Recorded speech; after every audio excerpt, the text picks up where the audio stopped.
हमारे चैनल को सब्सक्राइब करिए, लाइक करिए और कमेंट करिए और कमेंट बॉक्स पर अपने सुझाव भी हमको जरूर भेजिए। सुनील जी, सबसे पहले तो हम आपसे ये सवाल करेंगे कि जिस तरीके से महंगाई पूरे देश में चरम पर पहुंच गई है, पेट्रोल 100 के पार हो चुका है, हर दिन लगभग 80 पैसा, 30 पैसा, 50 पैसा लगभग 6 दिनों से बढ़ता चला जा रहा है और रसोई गैस में भी इजाफा हो चुका है। महंगाई इस कदर बढ़ती चली जा रही है, कैसे देख रहे हैं आप इस चीज को? महंगाई अनियंत्रित बहुत ज्यादा हो गई। इससे जब तक ये चुनाव जो ये 5 राज्यों के थे उसके बाद ये मालूम था कि एकदम से महंगाई बढ़ेगी और सरकार प्री प्लान अपना काम कर रही है।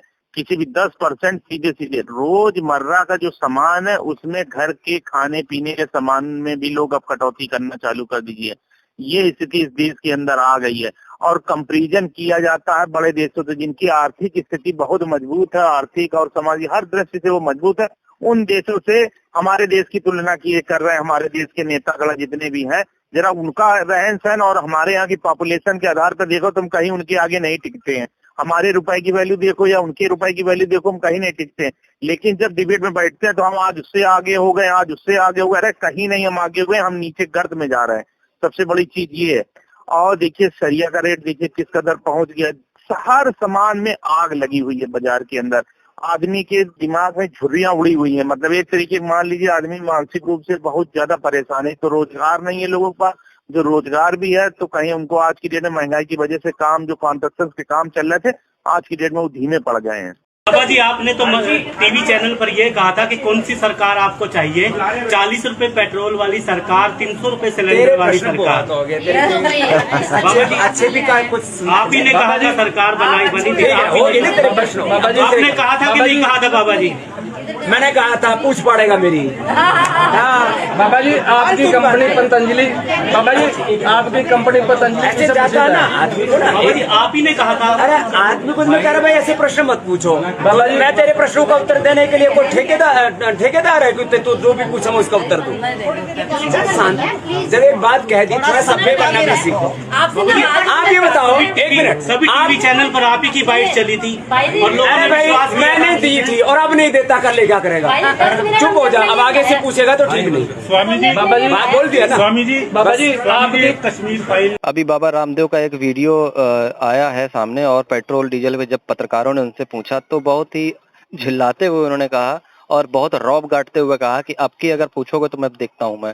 तो ये बाबा रामदेव, ये वही बाबा रामदेव हैं जो 30 रुपए में पेट्रोल बेच रहे थे, 300 रुपए में गैस बोल रहे थे कि कौन सी सरकार चाहिए। ये मौका देखते ही क्यों बदल गए? ये मौका क्या, ये इन्होंने देश के लोगों को मूर्ख समझ रखा। मूर्खों के हाथ में देश फंस चुका है कुल मिला के। सबसे बड़ी चीज, इन्होंने सत्ता के लिए सबसे पहले लोगों को लालच दिया। लालच देख के जब जनता को लुभा लिया, उस तरीके से महंगाई बढ़ा दी। जब कांग्रेस के समय में ये था, जब एमपी सरकार थी एनडीए की, तब इसमें 10 रुपए पड़ जाता तो यही बाबा देव रामदेव जाके चैनलों पर बोलते थे कि 300 रुपए का सिलेंडर मिलेगा, 30 रुपए में पेट्रोल मिलेगा, 40 रुपए में। आज जब उनसे पत्रकार अपने पूछते हैं सवाल तो बाबा रामदेव के चेहरे की झुर्रियां उड़ जाती हैं और वो कहीं ना कहीं लड़ने एग्रेसिव चेहरा उनका कहीं ना कहीं नजर आता। तो कहीं ना कहीं ये झूठ को सच में बदलने की कोशिश करते हैं। लेकिन जब उनसे कुरेश के गोदी मीडिया नहीं, अन्य मीडिया के लोग जब उनसे सवाल पूछते हैं तो बाबा का दिमाग संतुलन बिगड़ जाता है। ये है हाल इन लोगों का इस समय देश में। बाबा रामदेव इस समय बाबा तो नहीं रहे, वो लाला रामदेव की एक संज्ञा उनको दी गई कि लाला रामदेव हो गए हैं। और जिस तरीके से उन्होंने बीजेपी शासन में अपने साम्राज्य को बढ़ाया, फलाया फूला, और उसको देखते हुए अब वो स्टैंड क्यों नहीं ले रहे हैं कि काला धन आएगा तो ये हो जाएगा अगर सरकार आती है, और डीजल पेट्रोल पे क्यों नहीं मुखर होके आगे सामने आ रहे हैं? वो देखिए, वो एक चुनावी जुमला था। जैसे अमित शाह बोलते 15 लाख 10 लाख का जुमला, तो इसी तरीके बाबा का ये जुमला मान लीजिए। इनको सत्ता को हथियाना था और अपने साम्राज्य का विस्तार करना था। जिस तरीके उन्होंने झूठ बोलकर अपने साम्राज्य को खड़ा किया, ये उन्हीं चैनलों के एक सदस्य हैं और ये एक बहुत बड़ा देश के अंदर सिंडिकेट काम कर रहा है। जितने भी चैनल, टीवी चैनल हैं जिसमें करोड़ों रुपए के विज्ञापन बाबा रामदेव, लाला रामदेव देते हैं, तो आपको नहीं लगता कि ये जो मीडिया है ये भी चुप बैठा हुआ है? बिल्कुल, ये आज कारपोरेट सेक्टर की एक बागडोर संभाल रखी है मीडिया ने। और एक तरीके के मान के चलिए कि आज जो संचालन हो रहा है राजनीतिक देख लिया, सामाजिक दृष्टि से किन मुद्दों को उठाना, किन मुद्दों को नहीं उठाना, ये टोटल काम मीडिया ने ले रखा है। और वो ऐसे पूंजीपतियों की वो चैनल है जो देश के अंदर बड़े बड़े उद्योगपति है, वो जिस तरीके का रिमोट घुमाते हैं उसी तरीके का ये चैनल अपने चैनलों पर प्रसारण करना चालू कर देते हैं। मीडिया में बात नहीं उठ रही है, वो एक बात अलग हो गई कि मीडिया बात ही नहीं उठा रहा है। वो केवल इस समय यूक्रेन और रूस का युद्ध दिखा रहा है, और विपक्ष जो है कांग्रेस में अपनी अंदरूनी एक लड़ाई चल रही है जिसकी वजह से उलझा हुआ है।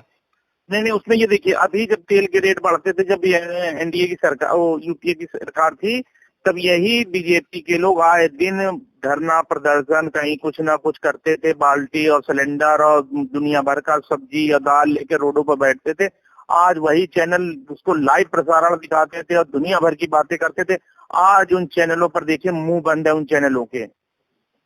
तो कहीं ना कहीं मुद्दों को मुद्दे तो ये बड़ी महंगाई एक बहुत बड़ा मुद्दा है, लेकिन अक्सर ये भी कहा जाता है कि ये महंगाई तो बढ़ती है, और जब इस तरीके की चीजें होती हैं तो महंगाई पे सबसे ज्यादा असर पड़ता है। तो एक तरीके से जनता भी समझ गई है कि महंगाई अब बढ़ेगी, बढ़ती रहेगी, और बीजेपी ही सबसे अच्छी है, क्योंकि बीजेपी जब इन सब मुद्दों को बहुत ज्यादा बड़ा मुद्दा नहीं मानती, लेकिन राष्ट्रवाद को एक बहुत बड़ा मुद्दा मानती है। और तो क्या राष्ट्रवाद की जो अफीम है पूरी जनता जो है सूंघ चुकी है क्या इस बार?